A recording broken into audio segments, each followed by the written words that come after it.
Hey guys, I welcome you to my channel SSC smart classes. बहुत बहुत स्वागत करता हूं आपका।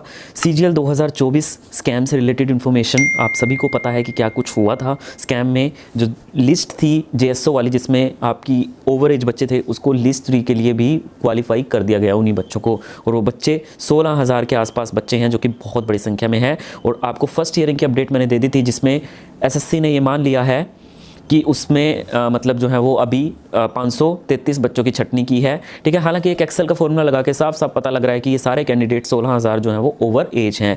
और जितने उन्होंने मेंस के लिए क्वालिफाई करवाए थे, मतलब मेंस का पेपर देने के लिए 1,65,000 जितने, ठीक है, तो वो 1,65,000 में से वो बच्चे डेफिनेटली उनका मेंस जो है वो उन बच्चों को निकाल करके दूसरे बच्चों का मेंस जो है वो हो जाना चाहिए। ठीक है, जो बिल्कुल बॉर्डर लाइन पे हैं वो निकलेंगे, तो वो नई कट ऑफ के अकॉर्डिंग वही कैंडिडेट जो है वो दूसरे कैंडिडेट जो है उनकी जगह पे आएंगे।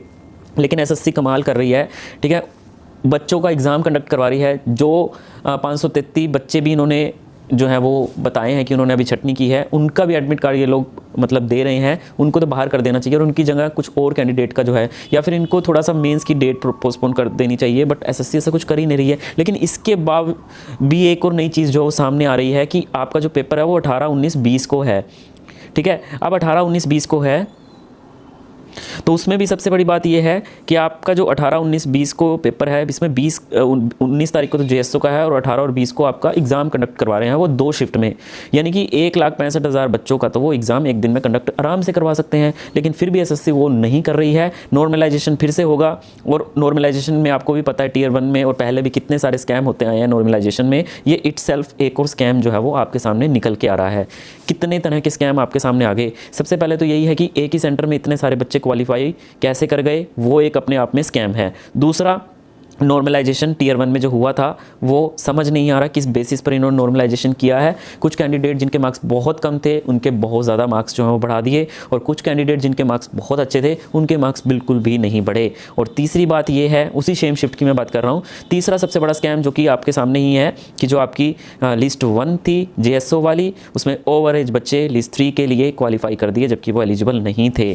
ठीक है, और हियरिंग में भी कुछ खास एसएससी ने एक रवैया नहीं अपनाया है। कोर्ट ने उनको लताड़ा भी एसएससी को, बट फिर भी एसएससी मानने को राजी नहीं है।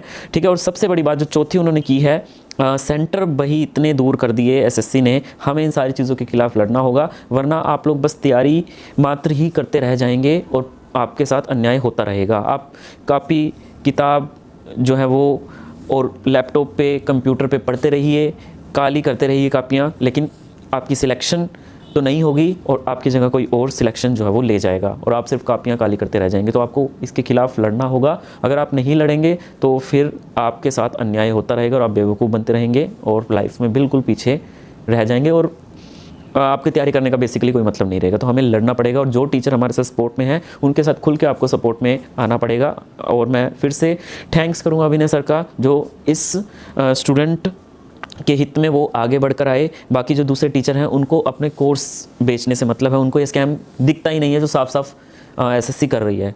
एक भी शब्द उन्होंने इसके खिलाफ नहीं बोला है। और भी मेरे को काफ़ी सारी बातें पता चली हैं कि किस तरीके से ऐसे कुछ टीचर हैं, वो लोग क्या कर रहे हैं, अपने ही रिश्तेदारों से मतलब फेक प्रोपोगेंडा जो है वो अपना रहे हैं कि किस तरीके से बच्चों को एक प्रोटेस्ट के लिए और एक केस, फालतू के केस के लिए जो है वो उकसाया जा रहा है और टाइम वेस्ट बच्चों का किया जा रहा है। हालांकि ये कोई टाइम वेस्ट नहीं हो रहा, ये उन बच्चों के साथ अन्याय हो रहा है जो लोग जो है वो उन कट ऑफ्स की वजह से, हाई कट ऑफ की वजह से जो जेन्युइन कैंडिडेट्स हैं वो बाहर हो गए। कट ऑफ कोई हाई नहीं गई है, मैं आपको पहले भी बताऊं, वो इसकी वजह से कट ऑफ जो है वो ये जो नॉन एलिजिबल कैंडिडेट हैं इनकी वजह से कट ऑफ हाई गई है। वीडियो अच्छी लगी तो प्लीज़ लाइक शेयर सब्सक्राइब कीजिए और ज़्यादा से ज़्यादा इसको शेयर कीजिए। जितने ज़्यादा लोगों में शेयर करेंगे उतने ज़्यादा लोगों में अवेयरनेस आएगी। धन्यवाद।